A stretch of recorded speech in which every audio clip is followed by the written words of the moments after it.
Collector और SP दरबारी होने की बात करता है तो चुनाव निष्पक्ष नहीं हो पाएंगे। घटना हुए 6 दिन हो गई है, 6 दिन में अभी तक कलेक्टर ने कोई कार्रवाई नहीं की है। तो हमारा निर्वाचन अधिकारियों से प्रेक्षक से अनुरोध था कि कलेक्टर और एसपी को तत्काल हटाया जाए, उनका हस्तांतरण किया जाए, तभी यहाँ के चुनाव निष्पक्ष हो पाएंगे। बिल्कुल साफ है, चाल चरित्र और चेहरे की बात बीजेपी करती है, लेकिन बीजेपी का ये चेहरा क्या कहता है आप समझ गए होंगे। गोपाल भार्गव के जो बेटे हैं अभिषेक भार्गव चुनाव प्रचार करने पहुंचे थे, मंच पर पहुंचे थे अपने प्रचार के लिए। गोपाल भार्गव को हाईलाइट करने की कोशिश उन्होंने की जरूर, लेकिन उसके साथ साथ कांग्रेस पर कुछ ऐसी टिप्पणियां की, कांग्रेस पर कुछ इस तरीके के अभद्र शब्द का उन्होंने इस्तेमाल किया जो वाकई कहीं ना कहीं राजनीति पर घातक साबित हो सकते हैं। प्रतिष्ठा बनाने के दम जरूर उन्होंने भरा अपने पिता के लिए, लेकिन उसके साथ साथ कांग्रेस के जो प्रत्याशी हैं या फिर ये कहें कांग्रेस के कार्यकर्ता हैं, उनको निशाने पर उन्होंने लिया है। और निशाने पर इस कदर लिया है जिससे साफ जाहिर हो जाता है कि चाल चरित्र और चेहरे की बात करने वाली बीजेपी पार्टी में चरित्र और चेहरा साफ उजागर हो गया। घनश्याम पटेल संवाददाता हमारे साथ प्रमोद राजपूत इस वक्त हमारे संवाददाता जुड़ चुके हैं। प्रमोद, ये पूरा वाकया एक बार हमको दोबारा से विस्तार से समझाइए। देखिए, जैसा कि सागर की विधानसभा में 8 लोकसभा सीटें हैं जहां कांग्रेस और भाजपा का बिल्कुल कांटे की टक्कर का मुकाबला है। इसी श्रृंखला में सागर की रहली विधानसभा क्षेत्र से गोपाल भार्गव जो कि मंत्री हैं, पिछली 6 विधानसभा से जीतते चले आ रहे हैं।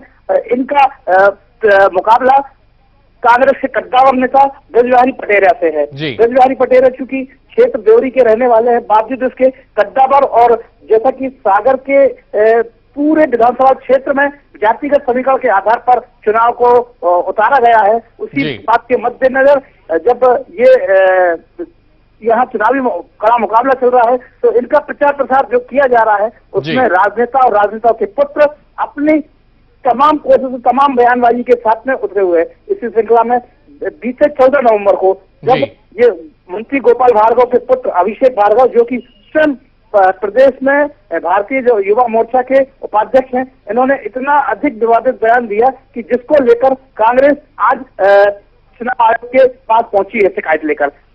अभिषेक भार्गव का साफ शब्दों में यह कहना है कि मंत्री गोपाल भार्गव तो हमारे पिता जो है वो एक बब्बर शेर की तरह है और जो नेता है जो एसपी और कलेक्टर हैं वो हमारे दरवाजे पर आकर हाथ जोड़कर खड़े रहते हैं। वही दूसरी ओर उन्होंने चलिए हमारे साथ बन रही है। साफ तौर पर अभद्र भाषा का इस्तेमाल अभिषेक की तरफ से किया गया, साफ तौर पर गोपाल भार्गव को उन्होंने शेर जरूर करार दिया। उसके साथ साथ जो पुलिसकर्मी है या एसपी की अगर बात कर लें, जो पुलिस बल है उनको कुत्तों से भी उन्होंने उनकी तुलना की है। तो कहीं ना कहीं अभद्र भाषा का इस्तेमाल उनकी तरफ से किया गया राजनीति के लिए, जो कि घातक साबित भी हो सकता है। हालांकि कांग्रेस ने इलेक्शन कमीशन से इसकी अपील की है, शिकायत दर्ज करवाई है, लेकिन अभी तक एफआईआर दर्ज क्यों नहीं हुई? आखिर इस मामले को संजीदगी से लिया क्यों नहीं जा रहा?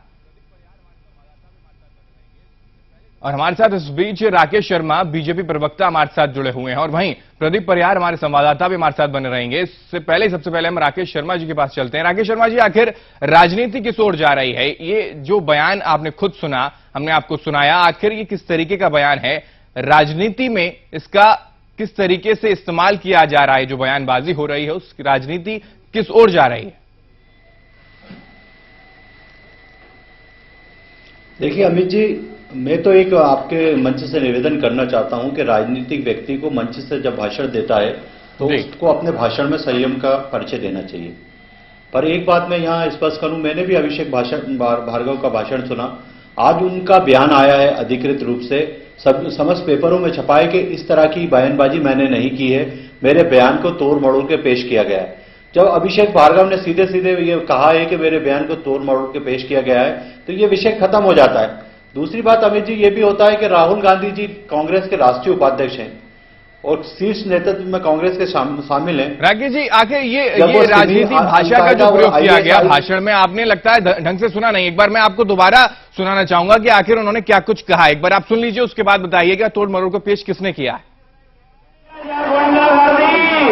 देवरी के गुंडा और सागर के गुंडों से आज ये मंच में कह रहे कि रैली विधानसभा क्षेत्र की बॉर्डर के उत्तर पे पूरी गुंडागर्दी बताइयो, गांव के सर पे आके देवरिया